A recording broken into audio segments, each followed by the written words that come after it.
Overflows. What is inner union of energy? Inner union of energy is the confluence of two energies that flow within us as two visible rivers of energies. While the masculine and feminine energy rivers remain visible through its effect and outcomes as our day-to-day actions, thinking, and way of living alone. In the absence of inner harmony, your life is of despair, conflict, chaos, and disharmony. As transformation begins and its process continues, the two streams of masculine and feminine energies flow into one another, creating the inner confluence.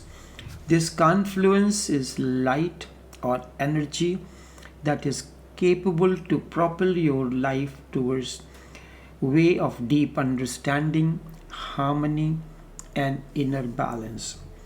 I cannot say that man and woman are separate from one another, although look separate from one another physically, emotionally, and psychologically. Instead, they are the potentialities for inner oneness and harmony. Such deep understanding alone can help in the process of transformation. It is wrong to say both man and woman are so dear and close to one another. Why?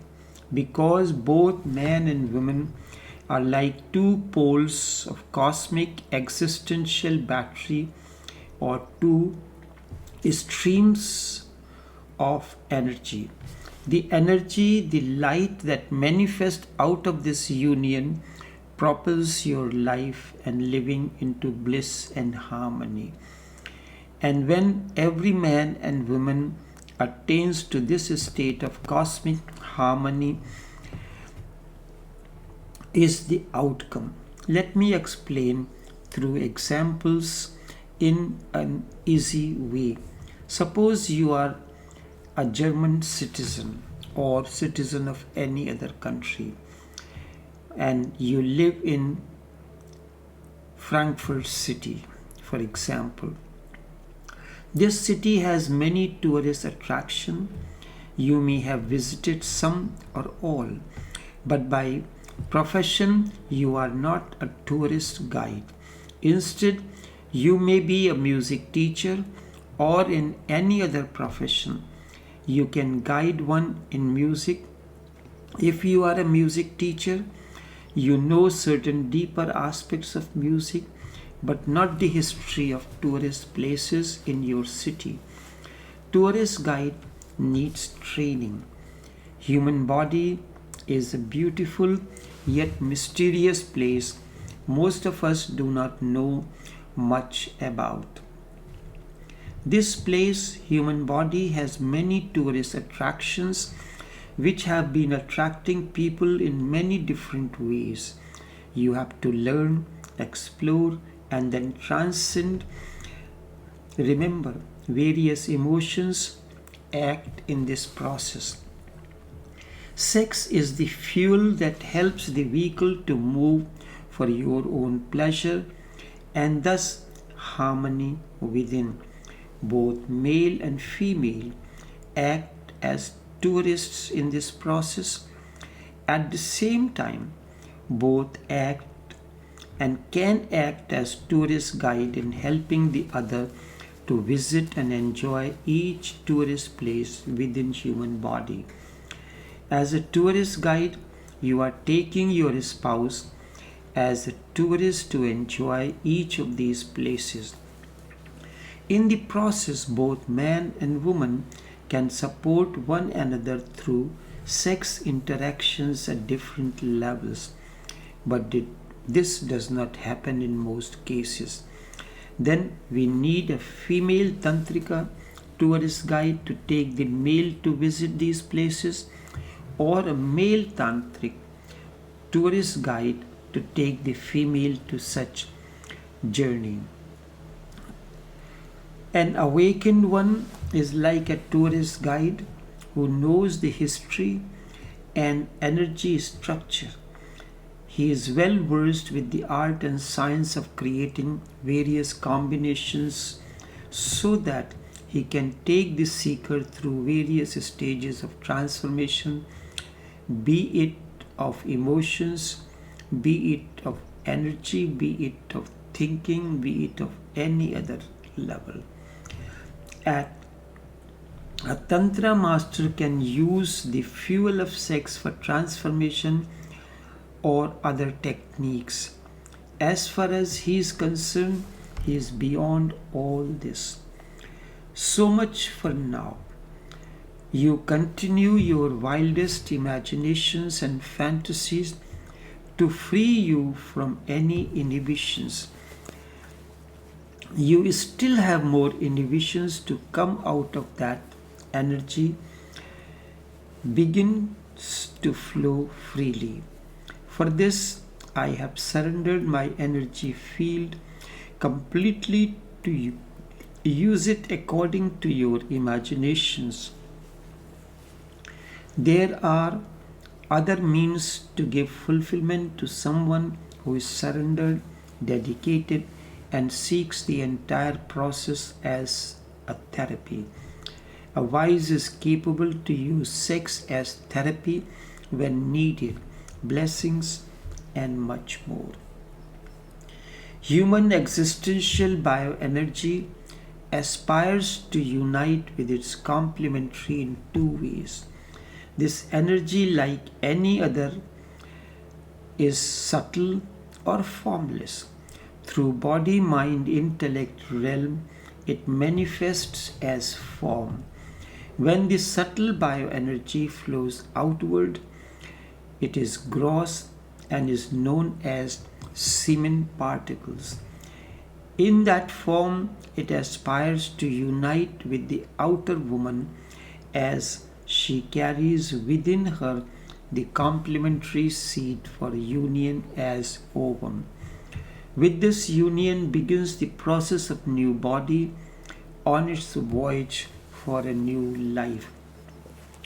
Yet there is another aspiration much deeper. This is the aspiration of merger with inner woman and inner man. Inner woman or man is known as anima and animus, or Shiva and Shakti, or male or masculine, positive and negative aspects of the mind. The woman hidden within as Shakti, this aspiration we know as spirituality. This union happens at subtle level. No gross energy is needed. The outer union through gross energy is known as sambhog or sexual union. This brings fulfillment, but such fulfillment is short-lived only, momentary. However, the inner union happens differently. Such union is eternal. Once this happens, all desires for outer union dissolve. One attains to one's eternal form, cosmic or existential. The seeker in the author continues. This is what I meant with it feels so personal, and I thought it should not be that way. I know that you are beyond all this, and nevertheless, it feels so different sometimes. The last days, I often remembered something you said during your first phone call. You said you think I consider love to be a relationship or something comparable in that sense. I did not really understand it then. Now I begin to get an idea of what you meant. When I got your last message, I was just about to finish a message for you. Send it right after this one. Tao, I am with you in any way you need my deep understanding. My concern is your transformation, like the concern of the transformation of each seeker that comes in the communion. For this, I will do all that is in my control once you are dedicated and surrendered. The seeker. So I just follow you in that, and everything else isn't it important? Right. Can't do it otherwise anyways. My vehicle drives much too fast. Slinging around, does not get the curves right, drives me to the wall. I don't care. Tao, I am with you and will like to see you grow inward. This can happen only with your dedication and love and trust in my understanding. Love you and love to see you grow and reach the ultimate. I will welcome it. Do not stop the flow that has begun and is continuing. Let it accelerate so that you reach the destination quickly. The seeker cannot stop out of my control. Tao, I will like to do everything that I have said and will let you do all you would like willingly, joyfully, and feel grateful that you trusted me and gave me the opportunity to be a catalyst in the process of your transformation. But I really love when you do so. Instead, that will help you to transcend. So continue to remain more and more open and trusting. For me, love is the way for your transformation, not relationship. Relating to someone in love is sacred and more meaningful than a mere relationship. I'll continue to relate the same way. Just as bud never knows when it can become a flower or blossom, so too you are unaware of your inner blossoming. When the bud begins to overflow with life energy and it cannot contain this energy, the blossoming of the bud begins, and as the energy continues to overflow, suddenly the bud becomes the flower. So is the case with you. When thoughts and emotions no more impede your way, you begin to first pulsate and then overflow with life energy. Know that the process of your blossoming has begun. Such is your current state. Continue the present closeness for your own growth. I will love to see you around soon. Enough for now.